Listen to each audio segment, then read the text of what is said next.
lors d'une de mes interventions en école, il y a un enfant qui a levé la main et qui m'a dit mais madame, la maîtresse m'a dit que le mot poétesse n'existait pas.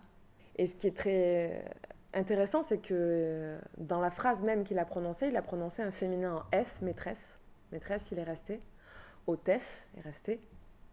Et poétesse, il faut que ça reste. Parce qu'il y a une liste. Je me suis amusée à faire la liste de poétesses en allant regarder la bibliothèque de la Factory. Et je peux vous dire qu'il y en a un certain nombre. Donc il faut qu'on soit représenté. Je suis poétesse.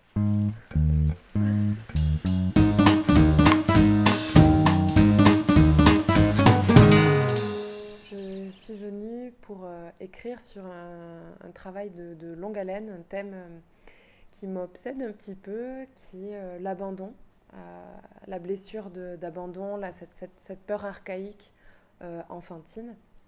Et voilà. Et ce qui était intéressant, c'est que j'ai écrit sur ça, mais je me suis aussi amusée à faire des petites écritures annexes, des petits sketchs et voilà, les joies d'une résidence d'écriture.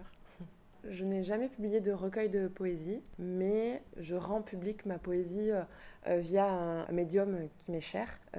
C'est la scène, en fait. Et il n'y a rien que j'aime plus que incarner, en fait, les textes que j'écris, les rendre vivants, leur donner chair sur une scène et le partager avec un public, en fait. Le fait que le public soit là, je trouve que ça rend d'autant plus fort ce lien de publication.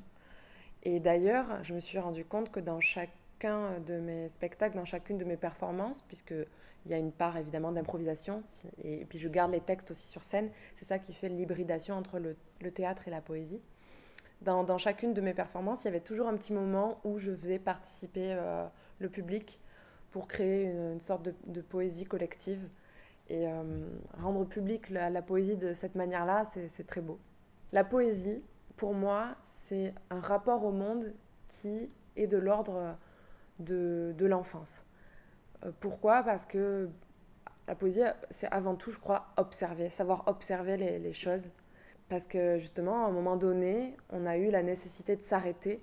C'est accepter cet arrêt sur les choses. C'est accepter de regarder quelque chose pendant 3 jours, s'il le faut. Moi, ça me fait penser à, je ne sais plus dans quel roman de Flaubert, où il y a un enfant qui s'arrête des heures et des heures sur une mouche, et tout le monde le prend pour un idiot, alors que Flaubert, qui le fait dans une description évidemment magnifique, montre que c'est lui qui a raison. Mais en fait, voilà, il est dans un rapport au monde qui nécessite l'arrêt, l'observation, la contemplation, la lenteur. S'arrêter alors que le monde tourne autour, que les gens avancent, que les gens produisent de manière efficace. Et ben ceux qui s'arrêtent, oui, bah oui, les artistes, oui, ça peut être un rythme, une temporalité qui est différente, mais qui est nécessaire du coup au monde. Voilà, s'arrêter. Poésie, c'est s'arrêter. Je sais mal les chants. Parfois si, quand même, à l'arrière du tracteur, petite, mais lointain tout ça. Je sais mal les chants. Les générations se sont tues, et moi, je n'ai pas demandé. Et moi, ici. Et eux, au chant. Je sais mal ce qu'il faut faire. Je sais le paysage, je sais pas le faire. Que dire du paysage dans un poème ? Je sais pas le faire, bon sang, que le dire, et encore. Comment dire le doré des bottes, les sabots des vaches, la région et la contrée, le tracteur qui gêne.